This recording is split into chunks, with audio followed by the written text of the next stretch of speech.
Hello दोस्तों, स्वागत है आपका हमारे YouTube चैनल में। अब हम लोग देखते हैं यदि गुणात्मक भाग बराबर हो जाता हो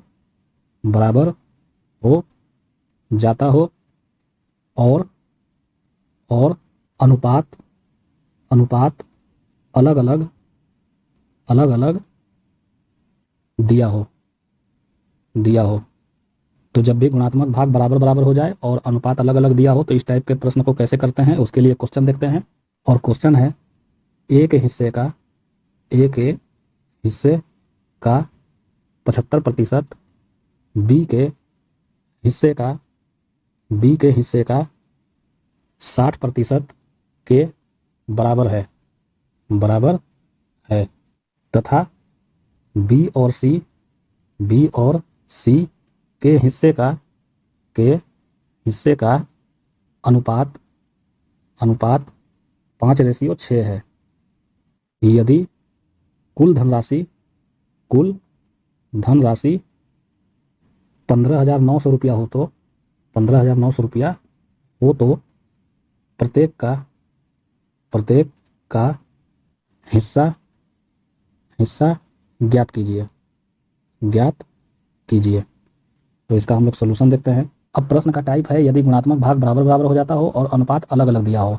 इसके पहले हम लोगों ने देखा कि जब गुणात्मक भाग बराबर बराबर हो जाता हो, लेकिन यहाँ पे क्या है कि अनुपात भी अलग अलग दिया हुआ है। जैसे यहाँ गुणात्मक भाग के लिए ए के हिस्से का 75%, बी के हिस्से का 60% के बराबर है, और यहाँ पे अनुपात दिया हुआ है बी और सी के हिस्से का अनुपात 5:6 है, और कुल धनराशि 15,900 रुपया है। तो बताना है कि प्रत्येक का हिस्सा कितना होगा। तो जैसा कि मैं आपको पहले ही बता चुका हूँ कि जब गुणात्मक भाग बराबर होता है तो A/B/C बराबर 1/M/1/N/1/P हो जाता है। तो यहाँ पे ए के हिस्से का 75%, बी के हिस्से का 60% के बराबर है। तो A/B निकालने के लिए हम लोग क्या करेंगे, 1/75/1/60 कर देंगे, और 15 से 15 × 5 = 75, 15 × 4 = 60। तो ये हो गया 4:5। तो ए के हिस्से का 75%, बी के हिस्से का 60% के बराबर जब किया गया तो A/B मिला 4:5। अब यहाँ पे बी और सी के हिस्से का अनुपात दिया हुआ है 5:6, इसे भी हम लोग नोट कर लेते हैं। तो B/C के हिस्से का अनुपात दिया है 5:6। अब यहाँ बी और सी के हिस्से का अनुपात 5:6 नोट कर लिया गया। अब अनुपात का कम्बिनेशन बनाएंगे, जो मैं आपको पहले ही बता चुका हूँ। जैसे A/B का मान 4:5 हो गया और B/C का मान 5:6 हो गया। तो हम लोग अनुपात का कम्बिनेशन जब बनाएंगे तो ये A/B/C बन जाएगा। जैसे A/B/C निकालने के लिए हम लोग क्या करेंगे, सबसे पहले A/B का अनुपात नोट करेंगे जो 4:5 है, और B/C का अनुपात नोट करेंगे जो 5:6 है, और इसको 4 से 5 में गुणा करेंगे, 5 से 5 में करेंगे, और 5 से 6 में करेंगे। तो ये हो जाएगा 20:25:30।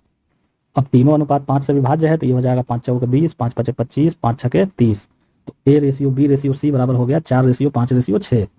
अब प्रश्न में दिया है कि यदि कुल धनराशि 15,900 रुपया हो तो प्रत्येक का हिस्सा बताना है कि कितना होगा।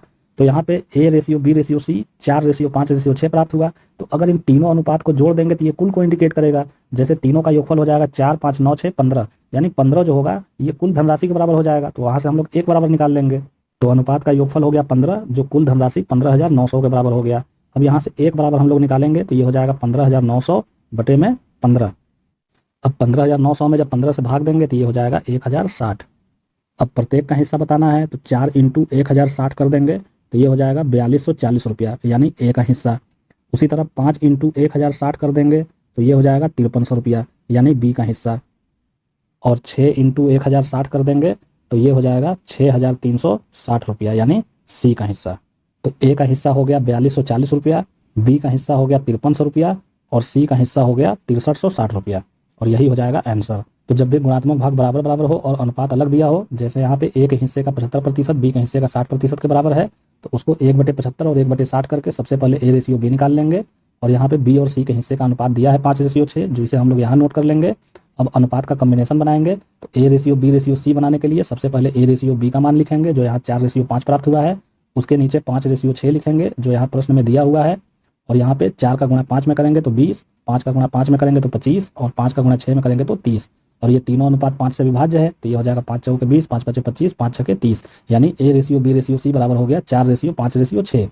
अब प्रश्न में दिया है कि यदि कुल धनराशि 15,900 रुपया है तो अनुपात को जोड़ेंगे तो ये कुल को इंडिकेट करेगा। तो तीनों अनुपात को जोड़ेंगे तो ये हो जाएगा 15, तो 15 बराबर हो जाएगा कुल धनराशि के, तो 15 बराबर हो गया 15,900। यहाँ से एक बराबर निकालेंगे तो ये हो गया 1,060। अब प्रत्येक का हिस्सा अलग अलग बताना है कि कितना होगा।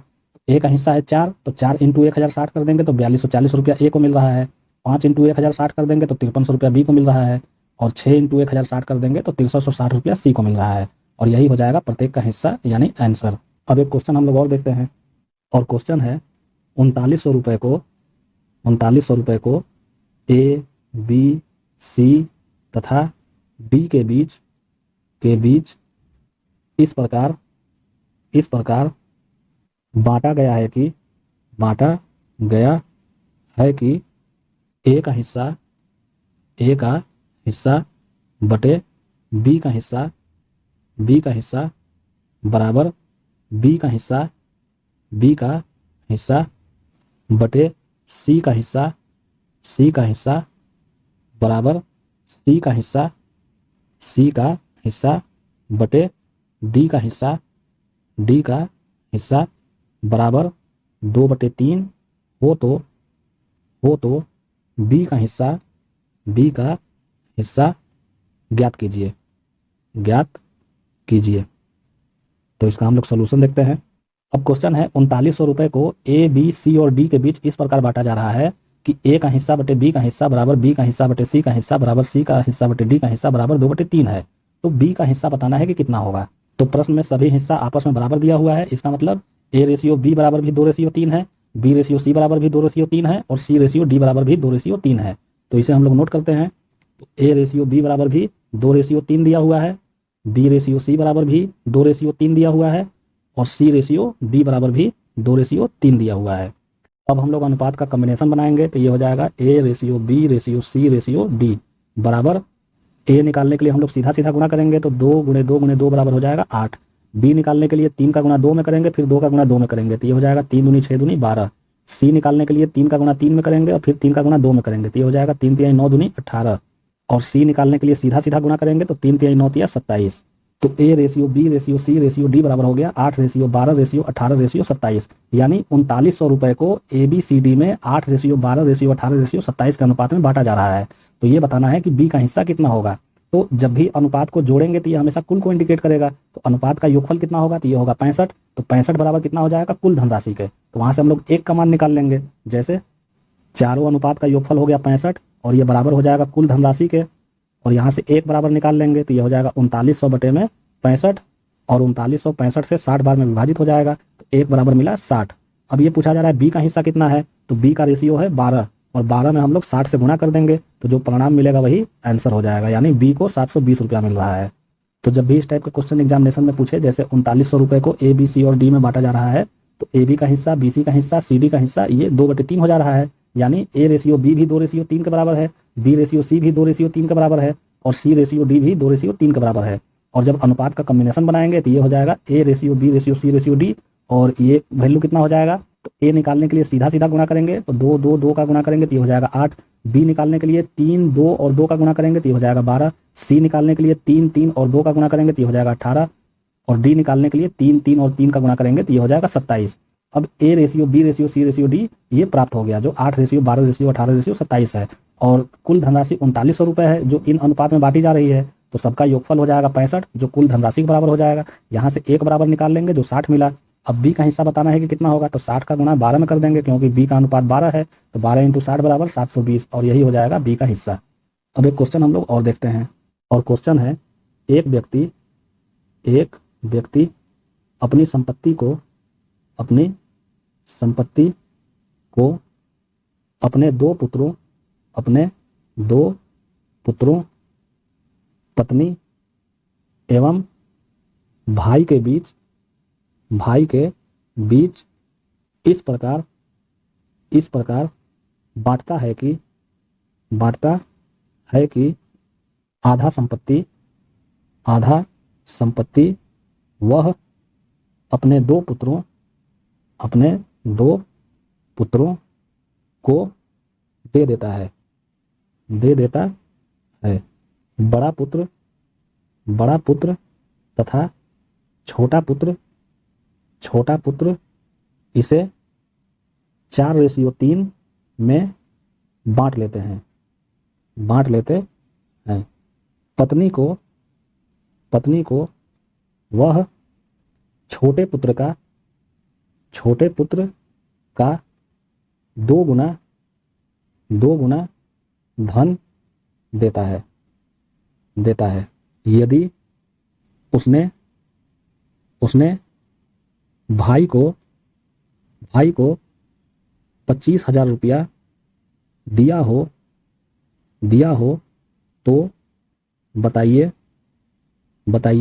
कुल संपत्ति कितनी है। तो इसका हम लोग सॉल्यूशन देखते हैं। अब क्वेश्चन है, एक व्यक्ति अपनी संपत्ति को अपने दो पुत्रों, पत्नी और भाई के बीच इस प्रकार बांटता है कि आधा संपत्ति वह अपने दोनों पुत्रों को दे देता है। दोनों पुत्र में एक बड़ा होगा, एक छोटा होगा, तो बड़ा और छोटा पुत्र इसे आपस में 4:3 में बांट लेते हैं। पत्नी को वह छोटे पुत्र का 2 गुना धन देता है, यानी छोटे पुत्र को जितना धन दिया उसका 2 गुना धन पत्नी को दे रहा है। यदि उसने भाई को 25,000 रुपया दिया हो तो बताना है कि कुल संपत्ति कितनी है। अब पूरे क्वेश्चन में ये नहीं पता है कि कुल संपत्ति है कितनी, अच्छा वो तो निकालना ही है कि कुल संपत्ति कितनी है, केवल ये पता है कि भाई को कितना दे रहा है, तो भाई को 25,000 रुपया दे रहा है। तो सबसे पहले हम लोग इसका बेसिक मेथड देखते हैं, फिर इसका ट्रिक देखेंगे। तो हम लोग ये मान लेते हैं कि कुल संपत्ति x है, तो हम लोग मान लेते हैं कुल संपत्ति बराबर x रुपया है। तो कुल संपत्ति हम लोगों ने x रुपया मान लिया। अब प्रश्न में दिया है कि आधा संपत्ति वह अपने दोनों पुत्रों को देता है, यानी आधा संपत्ति अगर अपने दोनों पुत्र को देगा, इसका मतलब आधा संपत्ति पत्नी और भाई को दिया होगा। जैसे मैं यहाँ समझने के लिए लिख देता हूँ, बड़ा पुत्र व छोटा पुत्र इनको मिला करके वो आधी संपत्ति दे दिया, यानी पत्नी व भाई इनको भी आधा संपत्ति मिला होगा। ये भी हम लोग मान लेते हैं x/2। तो कुल संपत्ति हम लोगों ने मान लिया x रुपया, आधा संपत्ति वो अपने दोनों पुत्रों को देता है, यानी बड़ा पुत्र और छोटा पुत्र को आधी संपत्ति दिया, यानी x/2 संपत्ति दे दिया, अर्थात पत्नी और भाई को भी आधी संपत्ति x/2 दिया होगा। अब ये जो बड़ा पुत्र और छोटा पुत्र को कुल संपत्ति का आधा हिस्सा जो दे रहा है, यानी x/2 हिस्सा जो दे रहा है, इसे बड़ा पुत्र और छोटा पुत्र 4:3 में बांट लेते हैं। लेकिन ये पता है कि पत्नी को वह छोटे पुत्र का 2 गुना धन देता है। तो सबसे पहले हम लोग ये पता करेंगे कि इस पूरी आधी संपत्ति में छोटे का हिस्सा है कितना। तो छोटे का रेशियो कितना हो जाएगा, 3/7, और कुल संपत्ति कितनी बांटी जा रही है, x/2 दोनों में बांटी जा रही है। तो 3/7 इंटू x/2 कर देंगे तो छोटे पुत्र का हिस्सा हो जाएगा। तो छोटे पुत्र का हिस्सा निकालते हैं, तो छोटे पुत्र का हिस्सा हो जाएगा, ये बड़ा पुत्र और छोटा पुत्र इसे आपस में 4:3 में बांटते हैं, यानी x/2 संपत्ति को 4:3 में बांटते हैं। तो छोटे पुत्र का हिस्सा है 3, तो ये हो जाएगा 3/7 इंटू x/2 बराबर 3x/14।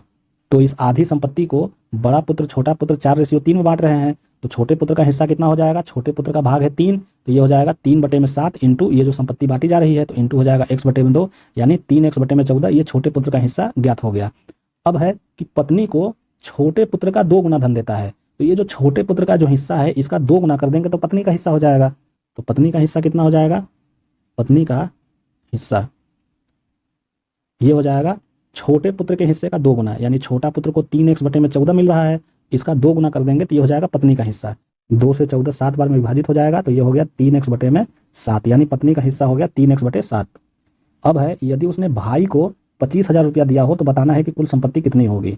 तो भाई और पत्नी को आधा हिस्सा दे रहा है और दोनों बेटों को आधा हिस्सा दे रहा है, यानी आधे हिस्से में से, यानी x/2 में से अगर हम लोग पत्नी के हिस्से को घटा देंगे, यानी 3x/7 कर देंगे माइनस, तो यही हो जाएगा भाई के हिस्से के बराबर, यानी 25,000 रुपये के बराबर। तो अकॉर्डिंग टू क्वेश्चन क्या हो जाएगा, तो ये हो जाएगा, अगर हम लोग आधे हिस्से में से, यानी दोनों पुत्रों को जो हिस्सा दे रहा है उसमें से अगर पत्नी के हिस्से को अगर घटा देंगे तो ये हो जाएगा जो भाई को हिस्सा दिया है 25,000 रुपये, इसके बराबर हो जाएगा।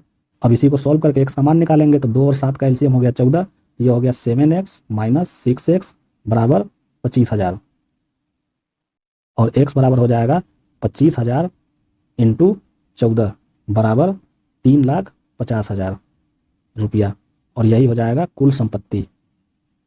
तो जब भी इस टाइप के क्वेश्चन एग्जामिनेशन में पूछे तो कुल संपत्ति को हम लोग हमेशा x मान लेंगे, और आधी संपत्ति वो अपने दोनों पुत्रों को दे रहा है, तो यहाँ पे दोनों पुत्र यानी बड़ा पुत्र छोटा पुत्र को आधा हिस्सा दे दिया, यानी x/2 दे दिया, अर्थात पत्नी और भाई को भी आधा हिस्सा दिया हुआ होगा। अब बड़ा पुत्र और छोटा पुत्र इसे 4:3 में बांट लेते हैं, लेकिन यहाँ प्रश्न में दिया है कि पत्नी को छोटे पुत्र का 2 गुना धन मिलता है, तो पत्नी का हिस्सा निकालने के लिए सबसे पहले छोटे पुत्र का हिस्सा निकालना पड़ेगा। तो छोटे पुत्र का अनुपात है 3, तो ये हो जाएगा 3/7, और कितने हिस्से में बांटा जा रहा है, तो x/2 में बांटा जा रहा है, तो छोटे पुत्र का हिस्सा हो जाएगा 3/7 इंटू x/2, यानी 3x/14। अब पत्नी का हिस्सा निकल जाएगा, क्योंकि पत्नी को छोटे पुत्र का 2 गुना धन दे रहा है, तो छोटे पुत्र का हिस्सा हो गया 3x बटे में 14 इंटू 2 कर देंगे तो 3x बटे में 7 ये हो जाएगा पत्नी का हिस्सा। तो आधा हिस्सा तो वो अपने दोनों बेटों को दे दिया और पत्नी को हिस्सा दे दिया 3x बटे में 7 और भाई को दे रहा है 25,000 रुपया। तो इन दोनों का अंतर कर देंगे तो यही 25,000 के बराबर हो जाएगा और इसको सॉल्व कर देंगे तो जो 3,50,000 आएगा वो आंसर हो जाएगा। तो दोस्तों ये तो हो गया बेसिक मेथड, लेकिन इस टाइप के क्वेश्चन जब भी एग्जामिनेशन में आए तो आप हमेशा इसमें लॉजिक का प्रयोग करिए। जैसे हम लोग इसका सेकंड मेथड देखते हैं या ट्रिक कह लीजिए। तो व्यक्ति अपनी संपत्ति को कुल 4 जगह बांट रहा है, अपने 2 पुत्रों में बांट रहा है, पत्नी में बांट रहा है और भाई में बांट रहा है। तो इसे हम लोग नोट करेंगे, बड़ा पुत्र, छोटा पुत्र, पत्नी और भाई, इसे हम लोग नोट कर लेंगे। अब प्रश्न में दिया है कि बड़ा पुत्र और छोटा पुत्र अपनी अपनी संपत्ति को 4:3 में बांट लेते हैं।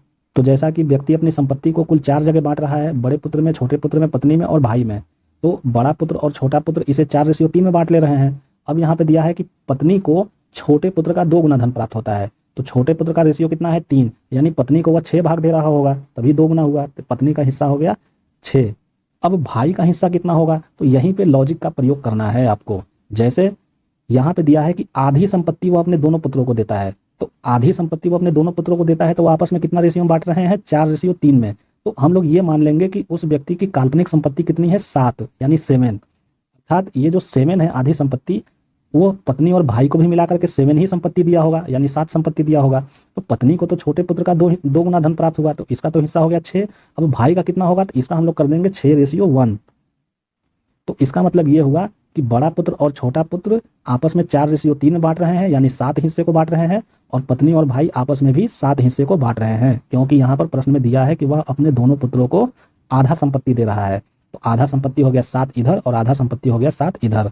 अब यहाँ दिया है कि उसने भाई को 25,000 रुपया दिया हो, तो बताना है कि कुल संपत्ति कितनी है। तो भाई को उसने कितना दिया है, 25,000 रुपये, तो 1 बराबर हो जाएगा 25,000, ये हो जाएगा 1 का वैल्यू 25,000। और कुल संपत्ति के लिए क्या करेंगे, अनुपात को जोड़ देंगे तो कुल को इंडिकेट करेगा, तो सभी को जोड़ेंगे तो ये हो जाएगा 14, 4 3 7, 7 6 13, 13 1 14। तो 14 बराबर कितना हो जाएगा, तो 25,000 इंटू 14 बराबर 3,50,000, और यही हो जाएगा कुल संपत्ति। तो जब भी इस टाइप के क्वेश्चन एग्जामिनेशन में पूछे तो आप हमेशा लॉजिक का प्रयोग करिए। जैसे यहाँ पे आधी संपत्ति अपने दोनों पुत्रों में बांट रहा है और वो उसे आपस में 4:3 में बांट ले रहे हैं, तो हम लोग ये मान लेंगे कि उसकी काल्पनिक संपत्ति है 7 रुपया, और पत्नी को वह छोटे बेटे का 2 गुना धन दे रहा है, तो पत्नी का हिस्सा हो जाएगा 6, क्योंकि छोटे पुत्र का रेशियो है 3, तो पत्नी का हो जाएगा 2 गुना यानी 6। और आधी संपत्ति वो अपने दोनों पुत्रों को दे रहा है और काल्पनिक संपत्ति है 7, यानी भाई को वह 1 हिस्सा दे रहा होगा, तभी 6 और 1 7 हो सकता है। अब यहाँ दिया है कि भाई को 25,000 रुपया दे रहा है, 1 बराबर हो गया 25,000 के, और कुल संपत्ति बतानी है तो सभी को जोड़ देंगे तो ये कुल को इंडिकेट करेगा, तो 14 बराबर जितना आएगा वही कुल संपत्ति हो जाएगा। तो जब भी इस टाइप के क्वेश्चन एग्जामिनेशन में आए तो आप हमेशा लॉजिक का प्रयोग करिए, और जो मेथड मैंने आपको बताया इसी मेथड से ऐसे टाइप के प्रश्न को सॉल्व करिए, जिससे एग्जामिनेशन में आपका टाइम टेकिंग कम हो जाएगा और आप कम से कम समय में अधिक से अधिक क्वेश्चन को सॉल्व कर सकेंगे। तो दोस्तों आज हम लोगों ने देखा कि जब गुणात्मक भाग बराबर हो और अनुपात अलग अलग दिया हो तो ऐसे क्वेश्चन को कैसे सॉल्व किया जाता है। तो दोस्तों आज के टॉपिक में बस इतना ही। अगर आपको हमारे द्वारा पढ़ाया गया टॉपिक पसंद पड़ा हो तो ऐसे ही मज़ेदार ट्रिक सीखने के लिए और किसी भी एग्जाम को क्रैक करने के लिए आप हमारे चैनल को लाइक करें, सब्सक्राइब करें और अपने दोस्तों के साथ शेयर करें। धन्यवाद।